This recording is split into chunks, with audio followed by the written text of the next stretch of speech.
آج 4 ستمبر لتوریہ سال کا 23واں اتوار. آج کی پہلی تلاوت حکمت کی کتاب میں حکمت کی کتاب کا لکھنے والا بتاتا ہے کہ یہ حکمت ہی ہے، اگر اس کی تلاش کریں ہم تو یہ ہمیں ملتی ہے، اور خدا کی مشورت کو کون سمجھ سکتا ہے. اور وہ کہتا ہے کہ اگر آپ حکمت آپ کے پاس ہے تو خدا کا جو پاک روح ہے، قدوس روح ہے، وہی آپ کو خدا کی گہرائیوں اور خدا کے مشورت کے بارے میں بتا سکتا ہے. آج کی دوسری تلاوت میں مقدس پولس رسول اپنے ضعیف ہونے کا بتاتے ہیں کہ اب میں کافی ضعیف ہو گیا ہوں اور زنجیروں میں جکڑا ہوا ہوں. اور پھر فلومن جسے پولس رسول نے بشپ بنایا تھا، اسے کانسیکریٹ کیا تھا، اس کے ایک غلام کو جو فلومین نے سوستنس کو بھیجا تھا تاکہ جیل کے اندر وہ پولس رسول کی خدمت کرے، اس کے مشکلات میں اس کا ساتھ دے. تو اسے اب پولس کہتا ہے کہ میں ضعیف ہو رہا ہوں، اس لیے میں اسے تیرے پاس بھیج رہا ہوں، لیکن اب کی بار یہ تیرے پاس یہ غلام نہیں بلکہ اب اسے بھائی سمجھ. اور پھر کہ یہ ہم سب کے فائدے میں ہے، کیونکہ اس نے مجھ سے بہت ساری باتیں سیکھی، ایمان لے آیا ہے، اور اب ایمان لانے کے بعد اب یہ بھی خدا کی خوشخبری سنانے کے لیے تیار ہے. تو یوں اس طرح سے سوستنس جو ہے وہ واپس فیلومین کے پاس بھیجا گیا ہے. آج کی انجیل مقدس میں لوکا اس کے 14 باب میں خداوند یسوع مسیح ہجوم کو کہتے ہیں کہ اگر کوئی میرے پیچھے ہونا چاہے تو اسے اپنا سب کچھ چھوڑنا پڑے گا، یعنی اپنے ماں باپ، بہن، بھائی، اور یہاں تک کہ اپنی جان سے بھی کینہ رکھے. اور پھر بتاتے ہیں کہ اگر کوئی برج تعمیر کرنا چاہتا ہے تو اسے پہلے پتہ ہونا چاہیے کہ اس کے پاس اتنا سرمایہ ہے کہ وہ برج کو تعمیر کر سکتا ہے، اسے مکمل کر سکتا ہے. اور پھر دوسری مثال میں کہتے ہیں کہ اگر کوئی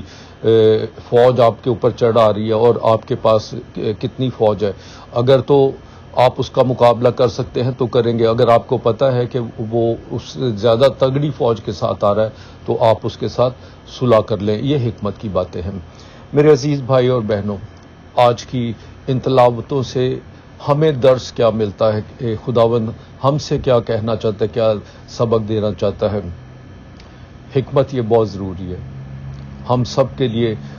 خدا کا پاک روح جو ہے اس کی ایک نعمت ہے حکمت، اور حکمت سے مراد یہ ہے کہ انسان کو جب صحیح اور غلط کی پہچان ہو جائے، اور یہی حکمت جو ہے خدا کا پاک روح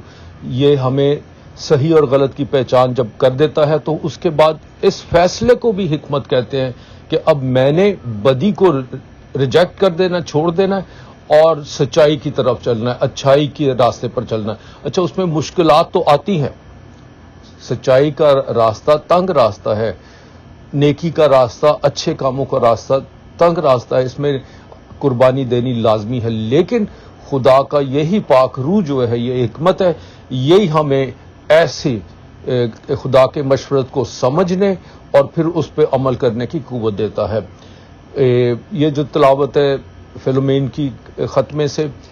یہ ایک بہت انٹرنیشنل طور پر استعمال کی جاتی ہے، کیونکہ اس میں غلاموں کا جو دستور تھا، جو روایات تھی اور جو عمل کیا جاتا، پریکٹس تھی، وہ ہماری اس دنیا میں غلام رکھے جاتے تھے جن کی قیمت ہوتی تھی اور جن غلاموں سے بڑے بڑے کام لیے جاتے تھے. اب مقدس پولس رسول نے اس بات کو پر مہر ثابت کر دی ہے کہ اب اس دنیا میں کوئی غلام نہ رہے، بلکہ ہم سب بھائی ہیں اور سب ہم ایکولز ہیں، ہم سارے برابر ہیں. آج کی انجیل مقدس میں مقدس لوکا کی کتاب میں سے خداوند یسوع مسیح کہتے ہیں کہ جو میرے پیچھے ہو لینا چاہے اسے بہت قربانیاں دینی پڑیں گی. وہ کس طرح سے؟ جو ابتدائی مسیحی کلیسیا تھی اس میں جب ایک خاندان میں سے کوئی ایک وہ خداوند یسوع مسیح پر ایمان لے آتا تھا، زندہ خداوند یسوع مسیح پر ایمان لے آتا تھا، تو خداوند یسوع مسیح کہتے ہیں کہ اسے اپنے ماں باپ، بہن بھائیوں کو چھوڑنا پڑے گا، بلکہ اپنی جان کا بھی سے بھی کینہ رکھنا پڑے گا. اس سے مراد یہ ہے کہ ہم اپنے خاندانوں میں، اپنے اس معاشرے میں جہاں ہم بدی دیکھیں اس بدی کا ساتھ نہ دیں، اس کا کسی طور پہ بھی اس کی پیروی نہ کریں، بلکہ خداوند یسوع مسیح کی راہ پر، سچائی اور اچھائی کی راہ پر چلیں۔ بہت دفعہ ایسے ہوتا ہے ہمارے خاندانوں میں بھی اختلاف ہوتے ہیں، لیکن ان میں سے کوئی نہ کوئی ایک ایسا ہوتا ہے جو سچائی کی بات کرتا ہے، چاہے وہ اپنے خاندان کے خلاف ہی کیوں نہ ہو، وہ سچائی کی بات کرتا ہے۔ تو اسی طرح سے یسوع کہتے ہیں کہ ہمیں بھی راستی کے راستے پر چلنا ہے، ہمیں بھی سچائی کے راستے پر چلنا، نیکی کے راستے پر چلنا ہے، اور اس میں چاہے اسے کتنی بھی قربانی دینی پڑے، یعنی اپنی جان سے بھی، یعنی ہماری جان سے مراد کہ ہمارے اپنے جو خواہشات ہیں ان کی بھی قربانی کرنی پڑے، رشتوں کی بھی قربانی کرنی پڑے، لیکن جو نجات کی کا راہ ہے، جو سچائی کا راہ ہے، اسے ہم اپنے ہاتھ سے کبھی جانے نہ دیں۔ اور اسی طرح سے کہ جب تو برج بنانا چاہے تو پھر دیکھ ہمارے برج کہاں بن رہے ہیں، ہمارے برج آسمانوں پر بن رہے ہیں، یعنی جو بھی ہم کام اس دنیا میں کرتے ہیں وہ ضرور اوپر لکھے جاتے ہیں۔ اس لیے ہمیں اس دنیا میں رہتے ہوئے نیکی کر کے اس برج کو تعمیر کرنا ہے جو آسمان پر ہے، یعنی کہ ہماری ہمیشہ کی زندگی جہاں ہماری آخری